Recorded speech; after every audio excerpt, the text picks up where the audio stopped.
ಎಲ್ರಿಗೂ ನಮಸ್ಕಾರ. ಎಲ್ಲರೂ ಹೇಗಿದ್ದೀರಾ? ನೀವೆಲ್ಲರೂ ಚೆನ್ನಾಗಿದ್ದೀರಾ ಅಂತ ಭಾವಿಸ್ತಾ ಇವತ್ತಿನ ವ್ಲಾಗ್ನ ಶುರು ಮಾಡ್ತಾ ಇದ್ದೀನಿ. Welcome back to my YouTube channel Suma Achar Kannada vlog. ಇವತ್ತು ನಾನು ಬೆಳಗ್ಗೆಯಿಂದನೇ ವ್ಲಾಗ್ನ ಶುರು ಮಾಡ್ತಾ ಇದ್ದೀನಿ.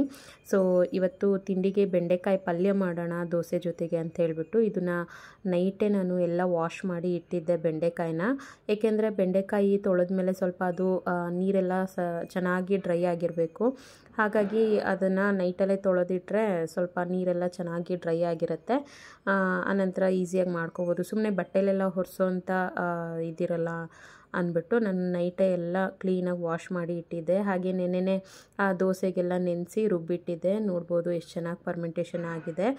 ಬೇಸಿಗೆಗಾಲ ಅಲ್ವಾ, ಬೇಸಿಗೆಗಾಲದಲ್ಲಿ ತುಂಬ ಚೆನ್ನಾಗಿ ಪರ್ಮೆಂಟೇಷನ್ ಆಗುತ್ತೆ. ಅದಕ್ಕೆ ನಾನು ನೆನೆಸಿದ್ದೆ ಲೇಟು. ನಾನು ಒಂದು 4 ಗಂಟೆ ಸುಮಾರಿಗೆ ನೆನೆಸಿದ್ದೆ.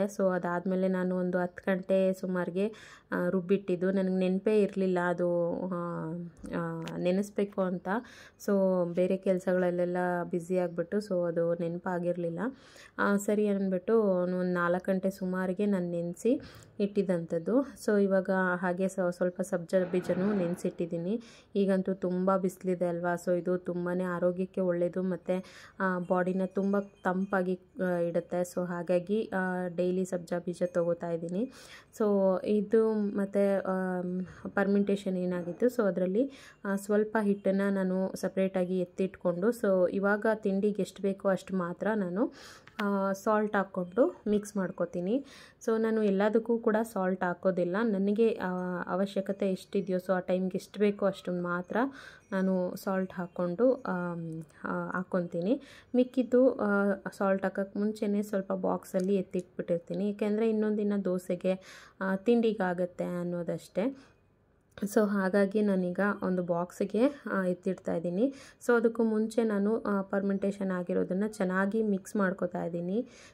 ಬೇಳೆ ಮತ್ತು ಅಕ್ಕಿ ಎಲ್ಲ ಸಪ್ರೇಟ್ ರುಬ್ಬಿರ್ತೀವಲ್ವ, ಅದನ್ನು ನೈಟು ಸ್ವಲ್ಪ ಕೈಯಲ್ಲೇ ಕಲಸಿರ್ತೀವಿ. ಬಟ್ ಆದರೂ ಕೂಡ ಪರ್ಮೆಂಟೇಷನ್ ಆದಮೇಲೆ ಚೆನ್ನಾಗಿ ಅದನ್ನು ಮಿಕ್ಸ್ ಮಾಡಿಬಿಟ್ಟು ಒಂದು ಬಾಕ್ಸಿಗೆ ಸಪ್ರೇಟಾಗಿ ಎತ್ತಿಟ್ಕೊಂಡೆ. ನೋಡ್ಬೋದು ಈ ಬಾಕ್ಸಿಗೆ ಹಾಕೋದು ವಿಡಿಯೋ ರೆಕಾರ್ಡೇ ಆಗಿಲ್ಲ. ನಾನು ರೆಕಾರ್ಡ್ ಆಗ್ತಿದೆ ಅಂದ್ಬಿಟ್ಟು ಬಾಕ್ಸಿಗೆ ಕೂಡ ಹಾಕಿದೆ, ಬಟ್ ಅದು ವಿಡಿಯೋ ರೆಕಾರ್ಡೇ ಆಗಿಲ್ಲ. ನೋಡ್ಬೋದು ಈಗ ಬಾಕ್ಸಿಗೆ ಸ್ವಲ್ಪ ಗಟ್ಟಿ ಇರುವಾಗಲೇ ಹಿಟ್ಟು ಸ್ವಲ್ಪ ಗಟ್ಟಿ ಇರುವಾಗಲೇ ಎತ್ತಿಟ್ಕೊಂಡ್ಬಿಟ್ಟಿದ್ದೀನಿ. ಆಮೇಲೆ ನನಗೆ ದೋಸೆಗೆ ಎಷ್ಟು ತೆಳು ಬೇಕೋ ಅಷ್ಟು ತೆಳು ಹಾಕ್ಕೊಂಡು ಸ್ವಲ್ಪ ಸಾಲ್ಟ್ ಹಾಕ್ಕೊಂಡು ಮಿಕ್ಸ್ ಮಾಡಿಕೊಂಡ್ರೆ ಆಯಿತು. ನಾನು ಯಾವುದೇ ಕಾರಣಕ್ಕೂ ದೋಸೆಗಾಗಲಿ ಇಡ್ಲಿಗಾಗಲಿ ಯಾವುದೇ ಕಾರಣಕ್ಕೂ ನಾನು ಸೋಡಾನ ಬಳಸೋದಿಲ್ಲ. ಸೋಡಾ ಬಳಸೋದು ನಮ್ಮ ಮನೇಲಿ ತುಂಬ ಅಂದರೆ ತುಂಬಾ ಕಮ್ಮಿ. ಅದಕ್ಕೆ ಸ್ವಲ್ಪ ಸಾಲ್ಟ್ ಹಾಕಿ ಎಲ್ಲ ಮಿಕ್ಸ್ ಮಾಡಿ ಎತ್ತಿಟ್ಟೆ. ಇವಾಗ ನಾನು ಬೆಂಡೆಕಾಯಿನೂ ಕೂಡ ಕಟ್ ಮಾಡಿ ಇಟ್ಕೊಂಡಿದ್ದೀನಿ. ನೋಡ್ಬೋದು ತುಂಬ ದಿನಾನೇ ಆಗಿತ್ತು ನಮ್ಮ ಮನೇಲಿ ಬೆಂಡೆಕಾಯಿ ಫ್ರೈ ಮಾಡಿ ಮತ್ತು ಬೆಂಡೆಕಾಯಿ ಪಲ್ಯ ಮಾಡಿ. ಮಾರ್ಕೆಟ್ಗೆ ತರಕಾರಿ ತರಕ್ಕೆ ಹೋದಾಗೆಲ್ಲ ಮರ್ತು ಬರೋರು, ಬೆಂಡೆಕಾಯೇ ತರ್ತಾ ಇರಲಿಲ್ಲ. ಈ ಸತಿ ನಾನು ಇಲ್ಲ ತೊಗೊಂಡು ಬನ್ನಿ ಅಂತ ಹೇಳಿ ತರಿಸ್ಕೊಂಡಿದ್ದೆ. ಅದಕ್ಕೆ ನಾನು ಈರುಳ್ಳಿ, ಟೊಮೊಟೊ ಮತ್ತು ಹಸಿಮೆಣಸಿನ್ಕಾಯಿ ಮತ್ತು ಸ್ವಲ್ಪ ಕರಿಬೇವು ಎಲ್ಲದನ್ನು ಹಾಕಿದ್ದೀನಿ, ಕಟ್ ಮಾಡಿ ಇಟ್ಕೊಂಡಿದ್ದೀನಿ. ನಾನು ಯಾವ ರೀತಿ ಮಾಡ್ತೀನಿ ಅಂದರೆ ಫಸ್ಟಿಗೆ ಬೆಂಡೆಕಾಯಿನ ಡ್ರೈ ಫ್ರೈ ಮಾಡ್ಕೊತೀನಿ. ಯಾವುದೇ ಥರ ಆಯಿಲ್ ಏನೂ ಬಳಸೋದಿಲ್ಲ, ಡ್ರೈ ಫ್ರೈ ಮಾಡ್ಕೊಂಬಿಡ್ತೀನಿ. ಡ್ರೈ ಫ್ರೈ ಮಾಡೋದ್ರಿಂದ ನಮಗೆ ಕ್ರಿಸ್ಪಿನೆಸ್ ತುಂಬ ಚೆನ್ನಾಗಿರುತ್ತೆ. ಆಯಿಲ್ ಹಾಕ್ಬಿಟ್ರೆ ಒಂಥರ ಚೆನ್ನಾಗಿರಲ್ಲ. ಆದರೂ ಕೂಡ ಟ್ರೈ ಮಾಡಿದ್ದೀನಿ, ಬಟ್ ಅದು ಇಷ್ಟ ಆಗಲ್ಲ, ಅಷ್ಟೊಂದು ಇಷ್ಟ ಆಗಲ್ಲ. ಇದನ್ನು ಡ್ರೈ ಫ್ರೈ ಮಾಡ್ಕೊಂಡ್ರೆ ಏನು ಗೊತ್ತಾ, ಅದು ಚೆನ್ನಾಗಿ ಬಾಣಲಿಯಲ್ಲಿ ಹುರಿದಿರ್ತೀವಲ್ವ, ಚೆನ್ನಾಗಿ ಹುರಿದಿರುತ್ತೆ. ಹಾಗೆ ಅದರಲ್ಲಿರುವಂಥ ಲೋಳೆ ಅಂಶನೂ ಕೂಡ ನಮ್ಗೆ ಅಷ್ಟೊಂದು ಇದು ಅನಿಸಲ್ಲ. ಹಾಗಾಗಿ ನಾನು ಆಲ್ಮೋಸ್ಟ್ ಡ್ರೈ ರೋಸ್ಟೇ ಮಾಡ್ಕೋತೀನಿ. ಈ ರೀತಿ ಸುಮಾರು ಇದು ಹುರಿಯೋಕ್ಕೆ ಒಂದು 5 ರಿಂದ 10 ನಿಮಿಷನಾದರೂ ಬೇಕಾಗುತ್ತೆ. ಚೆನ್ನಾಗಿ ಹುರ್ಕೋಬೇಕು, ಡ್ರೈ ರೋಸ್ಟ್ ಮಾಡಬೇಕು. ಅದರಲ್ಲಿರುವಂಥ ಲೋಳೆ ಅಂಶ ಎಲ್ಲ ಚೆನ್ನಾಗಿ ಹೋಗಬೇಕು. ಅಲ್ಲಿವರೆಗೂ ಚೆನ್ನಾಗಿ ಇದನ್ನು ಫ್ರೈ ಮಾಡ್ಕೋಬೇಕು ಅಂತಲೇ ಫ್ರೈ ಮಾಡ್ಕೊಳ್ಳೇಬೇಕು. ಆವಾಗ ನಮಗೆ ಟೇಸ್ಟು ಸಖತ್ತಾಗಿರುತ್ತೆ. ಹಾಗೆ ಸ್ವಲ್ಪ ಕ್ರಿಸ್ಪಿನೆಸ್ಸು ಇರುತ್ತೆ ಈ ರೀತಿ ಹುರ್ಕೊಳ್ಳೋದ್ರಿಂದ. ಹಾಗಾಗಿ ನಾನು ಇದನ್ನು ಚೆನ್ನಾಗಿ ಫ್ರೈ ಮಾಡ್ಕೋತಾ ಇದ್ದೀನಿ. ಅದೆಲ್ಲ ಆದಮೇಲೆ ನಾನು ಫ್ರೈಗೆ ಏನೇನೆಲ್ಲ ಹುರ್ಕೊಂಡಿದ್ದೆ ಅಲ್ವಾ, ಅದನ್ನೆಲ್ಲ ಈಗ ಒಗ್ಗರಣೆ ಹಾಕ್ಕೋತೀನಿ. ಇದನ್ನು ಆ ಕಡೆ ಸೈಡ್ ಇನ್ನೊಂದು ಒಲೆಯಲ್ಲಿ ಇಟ್ಬಿಟ್ಟು ಅದನ್ನು ಚೆನ್ನಾಗಿ ಇನ್ನೊಂದು ಸ್ವಲ್ಪ ಚೆನ್ನಾಗಿ ಫ್ರೈ ಮಾಡ್ಕೋತೀನಿ. ಹಾಗೆ ಈ ಕಡೆ ನಾನು ಒಗ್ಗರಣೆಗೆ ಎಣ್ಣೆ ಮತ್ತು ಸಾಸಿವೆ ಮತ್ತು ಕಡಲೆಬೇಳೆ ಇದನ್ನೆಲ್ಲ ಹಾಕ್ಕೊಂಡು ಫ್ರೈ ಮಾಡ್ಕೋತೀನಿ. ಕಡಲೆಬೇಳೆ ನಿಮ್ಗೆ ಆಪ್ಷನಲ್ಲು, ಬೇಕು ಅಂದರೆ ಹಾಕ್ಕೋಬೋದು, ಇಲ್ಲಾಂದರೆ ಬೇಡ. ಸೊ ಕಡಲೆಬೇಳೆ ಬೇಡ ಅಂದರೆ ಸ್ಕಿಪ್ ಮಾಡ್ಕೋಬೋದು. ಈಗ ಸ್ವಲ್ಪ ಕರಿಬೇವು, ಹಸಿಮೆಣಸಿನ್ಕಾಯಿ ಮತ್ತು ಒಂದು 2 ದಪ್ಪ ಈರುಳ್ಳಿ, ಒಂದು 2 ಈರುಳ್ಳಿನ ಕಟ್ ಮಾಡಿ ಇಟ್ಕೊಂಡಿದ್ದೆ. ಸೊ ಅದನ್ನು ಕೂಡ ಹಾಕ್ಕೊಂಡು ಚೆನ್ನಾಗಿ ಫ್ರೈ ಮಾಡ್ಕೊತಾ ಇದ್ದೀನಿ. ಸೊ ಈ ರೀತಿ ಫ್ರೈ ಮಾಡ್ಕೊಳ್ಳೋದ್ರಿಂದ ನಮಗೆ ತುಂಬಾ ಚೆನ್ನಾಗಿರುತ್ತೆ, ಪಲ್ಯನೂ ತುಂಬ ಚೆನ್ನಾಗಿ ಬರುತ್ತೆ. ಆಯಿಲಲ್ಲೇ ನಾವು ಚೆನ್ನಾಗಿ ಫ್ರೈ ಮಾಡ್ಕೋಬೇಕು ಇದನ್ನು. ಸೊ ಅದ್ರ ಜೊತೆಗೆ ನಾನು ಟೊಮೊಟೊನೂ ಕೂಡ ಹಾಕ್ಕೋತೀನಿ. ಸೊ ಒಂದು 2 ಟೊಮೊಟೊನ ಕಟ್ ಮಾಡಿ ಇಟ್ಕೊಂಡಿದ್ದೀನಿ. ಸೊ ಅದನ್ನು ಕೂಡ ಸೇರಿಸ್ತಾ ಇದ್ದೀನಿ. ಸೊ ಇದಕ್ಕೆ ನಾನು ಸ್ವಲ್ಪ ಹುಣಸೆಹಣ್ಣು ರಸನೂ ಕೂಡ ಹಾಕ್ತೀನಿ. ಸೊ ನಾನು ಮಾಡ್ತಾ ಇರೋದು ಪಕ್ಕಾ ಹಳ್ಳಿ ಸ್ಟೈಲ್ ಥರನೇ ಮಾಡ್ತಾಯಿದ್ದೀನಿ. ತುಂಬ ಚೆನ್ನಾಗಿರುತ್ತೆ. ನಮ್ಗೆ ಅದು ಹಳೆ ಟೇಸ್ಟು ನಮಗೆ ಹೊಸ ಅಡುಗೆ ಮಾಡಿದಾಗ ನಮ್ಗೆ ಅಷ್ಟೊಂದು ಟೇಸ್ಟ್ ಬರೋದಿಲ್ಲ, ಹಳೆ ಟೇಸ್ಟು ಸಿಗೋದೇ ಇಲ್ಲ ನಮಗೆ. ಹಾಗಾಗಿ ನಾನು ಹಳೆ ಸ್ಟೈಲಲ್ಲೇ ಮಾಡೋಕ್ಕೆ ಇಷ್ಟಪಡ್ತೀನಿ. ಸೊ ನೋಡ್ಬೋದು ಟೊಮೊಟೊ ಎಲ್ಲ ಚೆನ್ನಾಗಿ ಸ್ಮ್ಯಾಶ್ ಆಗಬೇಕು. ಸೊ ಒಂದು 2-3 ಸಲ ಈ ರೀತಿ ಕ್ಲೋಸ್ ಮಾಡಿ ಇದನ್ನು ಬೇಯಿಸ್ಕೋಬೇಕಾಗತ್ತೆ. ಸೊ ಬೇಯಿಸ್ಕೊಂಡು ಆನಂತರ ಏನಿದೆ ಹುಣಸೆಹಣ್ಣು ರಸ ಮತ್ತು ಮನೆಯಲ್ಲೇ ಮಾಡಿರೋವಂಥ ಬೇಳೆ ಸಾಂಬಾರು ಪೌಡರ್ ಏನಿದೆ, ಸೊ ಅದನ್ನು ಹಾಕ್ಕೊಂಡು ನಾವು ಚೆನ್ನಾಗಿ ಒಂದು 2-3 ನಿಮಿಷ ಚೆನ್ನಾಗಿ ಬೇಯಿಸ್ಕೋಬೇಕು ಇದನ್ನು. ಯಾಕೆಂದರೆ ಖಾರ ಮತ್ತು ಹುಳಿ, ಉಪ್ಪು ಎಲ್ಲದನ್ನು ಚೆನ್ನಾಗಿ ಹೊಂದಾಣಿಕೆ ಆಗಬೇಕು. ಸೊ ಹಾಗೆ ಚೆನ್ನಾಗಿ ಅದನ್ನು ಬೇಯಿಸ್ಕೋಬೇಕು. ಸೊ ಅದನ್ನೆಲ್ಲ ಬೇಯಿಸ್ಕೊಂಡಾದ್ಮೇಲೆ ಸ್ವಲ್ಪ ಅರಿಶಿನ ಹಾಕ್ಕೋತಾ ಇದ್ದೀನಿ. ಸೊ ಅರಿಶಿನ ಹಾಕ್ಕೊಳ್ಳೋದು ಆಪ್ಷನಲ್, ನಿಮ್ಗೆ ಬೇಕು ಅಂದರೆ ಹಾಕ್ಕೋಬೋದು, ಬೇಡ ಅಂದರೆ ಸ್ಕಿಪ್ ಮಾಡ್ಕೋಬೋದು. ಸೊ ಇವಾಗ ಏನಿದೆ, ನಾನು ಬೆಂಡೆಕಾಯಿ ಏನು ಹುರ್ಕೊಂಡಿದ್ದೆ, ಡ್ರೈ ರೋಸ್ಟ್ ಮಾಡ್ಕೊಂಡಿದ್ದೆ, ಸೊ ಅದನ್ನು ಕೂಡ ಅದ್ರ ಜೊತೆಗೆ ಸೇರಿಸ್ತಾ ಇದ್ದೀನಿ. ಸೊ ಸೇರಿಸಿ ಚೆನ್ನಾಗಿ ಎಲ್ಲ ಮಿಕ್ಸ್ ಮಾಡಿ, ನಿಮ್ಗೆ ಅವಶ್ಯಕತೆ ಇದೆ ಅಂದರೆ ಹೀಗೆ ಡ್ರೈ ಫ್ರೈ ಕೂಡ ಮಾಡ್ಕೋಬೋದು, ಡ್ರೈ ಆಗೇ ತಿನ್ಬೋದು. ಇಲ್ಲ ಬೇಡ ಅಂದರೆ ಸ್ವಲ್ಪ ನೀರನ್ನು ಕೂಡ ಹಾಕ್ಕೊಂಡು ಬೇಯಿಸ್ಕೋಬೋದು. ಸೊ ನಾನು ಸ್ವಲ್ಪ ನೀರನ್ನು ಹಾಕಿದ್ದೆ, ಸ್ವಲ್ಪ ಗ್ರೇವಿ ಥರ ಬರಲಿ ಅಂತ ಹೇಳ್ಬಿಟ್ಟು ನೀರು ಕೂಡ ಹಾಕಿದ್ದೆ. ಸೊ ನೋಡ್ಬೋದು ಈಗ ಒಂದು ಆಲ್ಮೋಸ್ಟ್ 80% ಅಷ್ಟು ಇದು ಬಾಯ್ಲ್ ಆಗಿದೆ. ಸೊ ಅದು ಕ್ರಿಸ್ಪಿನೆಸ್ ಹಾಗೆ ಉಳಿಬೇಕು ಅಂದರೆ ಒಂದು 80% ಬೇಯಿಸ್ಕೊಂಡ್ರೆ ಸಾಕು. ಸೊ ನೋಡ್ಬೋದು ತುಂಬ ಚೆನ್ನಾಗಿ, ತುಂಬ ರುಚಿಯಾಗಿ ಬಂದಿತ್ತು. ನಿಮಗೆ ಹುಣಸೆಹಣ್ಣು ಬೇಡ ಅಂದರು, ಹುಣಸೆಹಣ್ಣು ರಸ ಬೇಡ ಅಂದರೂ ಕೂಡ ಅದನ್ನು ಕೂಡ ಸ್ಕಿಪ್ ಮಾಡ್ಕೋಬೋದು, ಏನು ಪ್ರಾಬ್ಲಮ್ ಆಗಲ್ಲ. ಸೊ ನಮಗೆ ಅವಶ್ಯಕತೆ ಇದೆ, ನಮ್ಮ ಮನೇಲಿ ಸ್ವಲ್ಪ ಜಾಸ್ತಿ ಹುಳಿ ತಿನ್ನೋದ್ರಿಂದ ಸೊ ನಾನು ಹುಳಿನ ಹಾಕ್ಕೊಂಡಿದ್ದೀನಿ. ಸೊ ಹಾಗೆ ಲಾಸ್ಟಲ್ಲಿ ಸ್ವಲ್ಪ ಕೊತ್ತಂಬರಿ ಸೊಪ್ಪನ್ನು ಕಟ್ ಮಾಡಿ ಇಟ್ಕೊಂಡಿದ್ದೆ. ಸೊ ಅದನ್ನು ಕೂಡ ಹಾಕ್ಕೊಂಡು ಇನ್ನೊಂದು 2 ನಿಮಿಷ ಹಾಗೆ ಕುದಿಸ್ಕೊಂಡು ಈ ರೀತಿ ಮಿಕ್ಸ್ ಮಾಡಿಕೊಂಡ್ರೆ ಆಯಿತು. ಸೊ ಬೆಂಡೆಕಾಯಿ ಪಲ್ಯ, ಗೊಜ್ಜು ಏನಾದರೂ ಅಂದ್ಕೋಬೋದು. ಸೊ ಇದಕ್ಕೆ ಸ್ವಲ್ಪ ತೆಂಗಿನಕಾಯಿ ತುರಿ, ಹಸಿ ತೆಂಗಿನಕಾಯಿ ತುರಿ ಇದ್ದರೆ ತುಂಬ ಒಳ್ಳೆಯದು. ಬಟ್ ಹಸಿ ತೆಂಗಿನಕಾಯಿ ತುರಿ ತುರಿದಿರೋದು ಇರಲಿಲ್ಲ. ಸೊ ನನಗೆ ಅಷ್ಟೊಂದು ಟೈಮು ಕೂಡ ಇರಲಿಲ್ಲ, ಹಾಗಾಗಿ ತೆಂಗಿನಕಾಯಿ ತುರಿ ಹಾಕ್ಕೊಂಡಿಲ್ಲ. ಸೊ ಅದೆಲ್ಲ ಆದಮೇಲೆ ಈಗ ದೋಸೆ ಹಾಕ್ಕೊಡ್ತಾ ಇದ್ದೀನಿ. ಸೊ ದೋಸೆಗೆ ತುಂಬಾ ರುಚಿಯಾಗಿತ್ತು ಅಂತಲೇ ಹೇಳ್ಬೋದು ಬೆಂಡೆಕಾಯಿ ಪಲ್ಯ. ಒಂದು ಸಲ ನೀವು ಟ್ರೈ ಮಾಡಿ. ಸೊ ನೀವು ಎಲ್ಲ ಈ ಥರನೇ ಮಾಡ್ತೀರಾ, ಬೇರೆ ಥರ ಮಾಡ್ತೀರಾ ಅಂಥೇಳಿ ನನಗೆ ಕಮೆಂಟ್ ಮಾಡಿ ತಿಳಿಸಿ. ದೋಸೆ ಅಂತೂ ಅದ್ಭುತವಾಗಿ ಬಂದಿತ್ತು. ಸೊ ಸಿಕ್ಕಾಪಟ್ಟೆ ಚೆನ್ನಾಗಿ ಬಂದಿತ್ತು, ಹೋಟೆಲ್ ಸ್ಟೈಲ್ ಥರನೇ. ಸೊ ನಾನು ಸಾಮಾನ್ಯವಾಗಿ ದೋಸೆಗೆ ಅಂತ ಸಪ್ರೇಟ್ ಏನೂ ಹಾಕಲ್ಲ, ಇಡ್ಲಿ ಮಾಡೋಕ್ಕೇನ ಹಾಕಿರ್ತೀನಿ, ಮೆಷರ್ಮೆಂಟಲ್ಲಿ ಇಡ್ಲಿ ಮಾಡೋಕ್ಕೆ ಹಾಕ್ಕೊಂಡಿರ್ತೀನಲ್ವ, ಸೊ ಅದರಲ್ಲೇ ದೋಸೆ ಮಾಡಿಬಿಡ್ತೀನಿ. ಬಟ್ ಇವತ್ತಷ್ಟೇ ನಾನು ಸಪ್ರೇಟಾಗಿ ದೋಸೆಗೆ ಅಂತಲೇ ನೆನೆಸಿದ್ದು.